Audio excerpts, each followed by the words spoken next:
He's the hardest working bounty hunter in the business. That's a bold-faced lie. His work so captivating, it was featured by National Geographic and narrated by Hollywood legend Val Kilmer. The once clean-cut cop grows out his hair and grows into the role of the bounty hunter. When I originally met him, I had my doubts. Trained by the infamous bounty hunter Leonard Padilla. If you work for me, I will drive you under the ground. Over 20 years later, he is now the go-to man for bail recovery in America. In the last 5 years, we've cleared 81,302,974 in forfeited liability. What's it like? We might be able to catch him before he goes to Texas. Get your hands up now! To be a bounty hunter.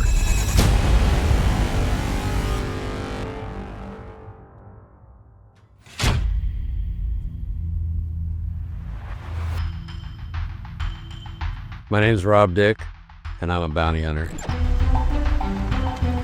I've been a bounty hunter for 23 years. Every day is a different day. Every scenario is different. It's like playing human chess.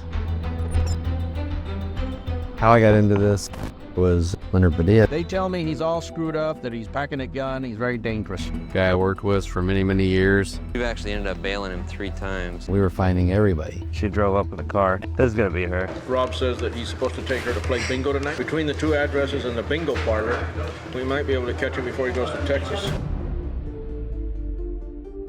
As a licensed bail agent, we provide a service to a client to be out of custody to go through the court process. In California specifically, bail's 10% of whatever the penal bail amount. The bail agent makes the money on that percentage. The bail bonds are basically look like this, little checks. This one, for example, is $2 million. We're on the hook for that if they don't do what they're supposed to do. As long as a person goes to court, completes their case, that bond's exonerated, that liability is gone. If they don't go to court, take off, that starts a clock. In California, it's going to be 6 months. We either have to get a hold of them, get them back into court, progress the case along, or potentially go find them, pick them up, take them back into custody. That's usually where the bail recovery or bounty hunter comes in. Spreadsheet shows the real numbers, so the green are ones that have been picked up, resolved. The yellows are back on track. The red are running. And then as you can see, in the last 5 years, we've cleared 81,302,974 in forfeited liability. With that kind of money on the line, let's find these guys now. Start out with the bail agent photo. Every bail agent takes a photo of their client. The booking photo looks a little bit younger, a little bit different. But again, same guy, just 2 different photos. Then we jump into the social media aspect of it. Find his profile. It's still actually him, even though we really can't see the tattoos because of the way the photo's taken. We know that they're there. So we want to always try to find these connecting dots to make sure, yep, that's the same guy, same tattoos. Got the teardrop, so that's gonna be the same guy. We find the sister, posted a picture with him in the back seat. And right in the conversation, somebody says, oh, he went out there with you? She says, yeah, he just got here today. So now we know he's with his sister. It says find sister. She posts exactly where she's at. She's in Des Moines, Iowa. Go back to his. He changed his photo. You look at the photo. One of my favorite restaurants, Firehouse Subs, based off of the brick, fire hat. Yeah, that's a Firehouse Subs, 100%. Google that. In Des Moines, half a block from sister's house. So right there, we got enough. We should be heading to Des Moines. Before we can even get there though, he gets in a big fight with his girlfriend, posts a picture with his brother. Now just doing some basic skip tracing, we already know his brother lives in Southern California. Probably no palm trees in Des Moines, so that looks more like a Southern California photo. He then posted a photo that I knew exactly where he was standing. And how I got there was I had done the research, found out where his brother lived, got his brother's address. He's not hiding, so it's easy to find. Go to Google, bring up the brother's address, and see a picture of the house. Could that be in that front yard? We're looking at a tree. We're looking at a fence line, little chain link fence. Across the street, white wrought iron. pink flowers, yellow house. Let's go back to the front of his brother's house.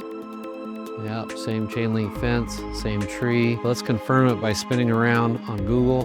What's across the street? Same white wrought iron, pink flowers, yellow house. Yeah, that photo was taken right in front of brother's house. So then we go over to brother's house and take him into custody.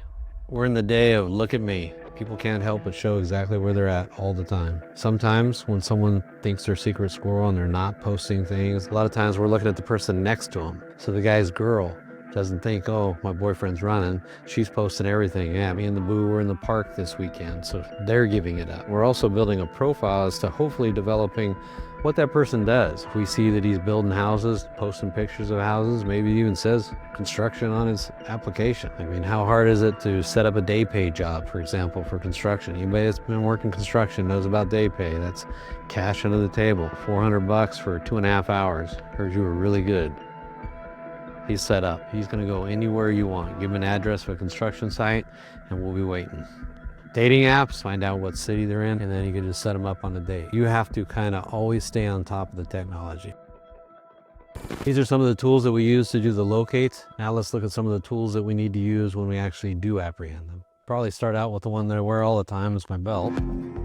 So I carry a 45 Glock, green laser, light, and HD camera. As soon as the thumb brake is pushed and it exits the holster, everything turns on. So as you can see, white light, green laser, and it's actually filming right now, HD color cam. If I was involved in any kind of a shooting or incident, you would have the exact video of exactly what I'm seeing. If you use a body cam, somebody comes up with a threat and I have to engage, I'm gonna be now filming my hand. I'm gonna miss everything that I wanted it to get. The two things that are consistent is weapon and face at the threat. Get your hands up now! Liability follows the bullet. If you screw up and do something wrong, then you potentially could be going to jail yourself. I want to be able to have video proof of this is exactly what I saw. Put the gun down, you idiot! And this is why I reacted this way. He's down! You always got to have two sets of cuffs. Some people come back like this, just can't quite get there with that little chain. That's why we have two sets of cuffs. Rubber gloves.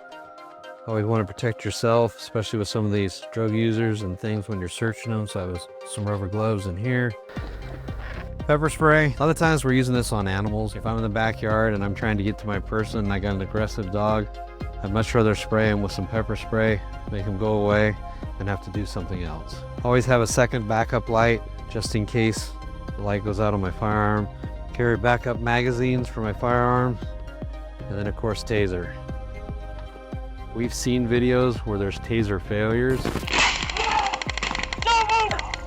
Don't move! Don't move! Don't move, rebels! I'm going to tell you 99% of the time it's operator error when you see that. Top dart comes out straight wherever that laser is. Bottom dart comes out at an 8-degree angle downward, which creates spread. You got to get about 8 to 10 inches of spread for it to be effective. Part of our failures in this is in an intense moment, you want to move closer and not miss, when actually that's the worst thing you can do. It's hard to remember. You want to back up and create that distance to get enough spread to be effective. Safety is taken off. You not only get a light, but you get both lasers. So that shows me my spread.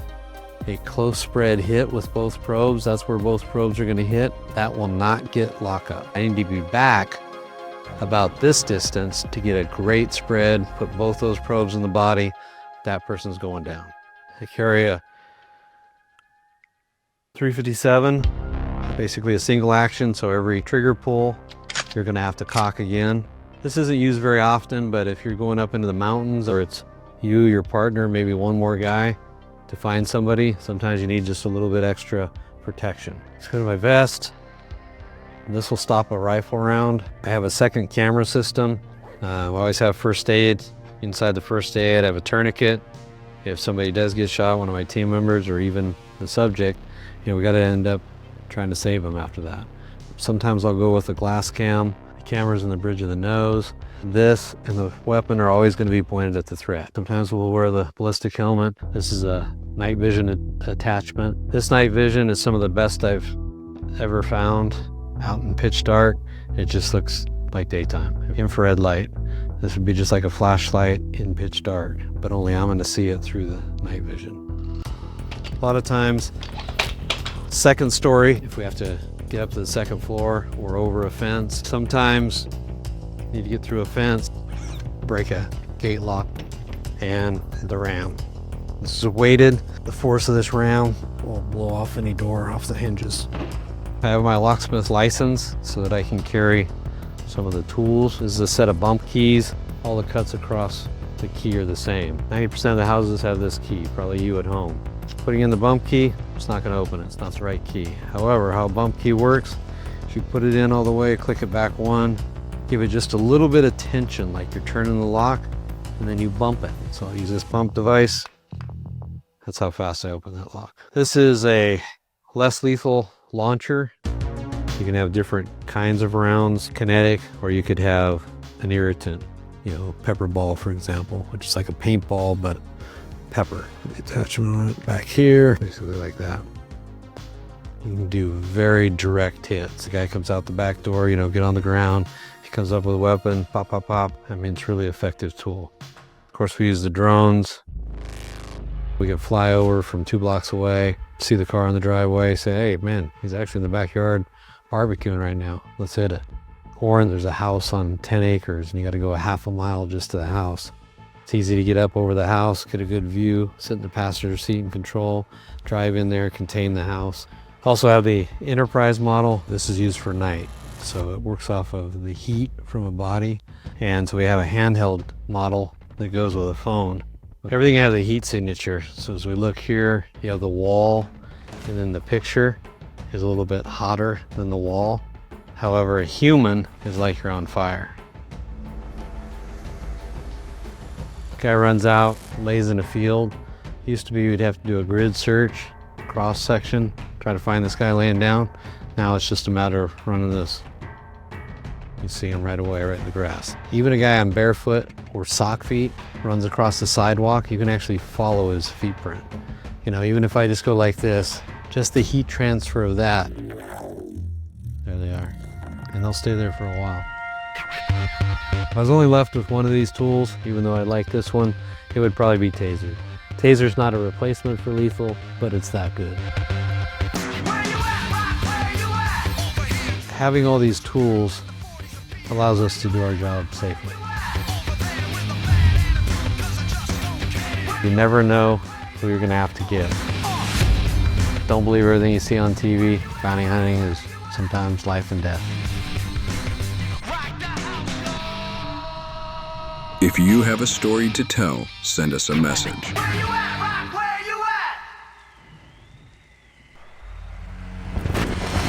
What's It Like TV.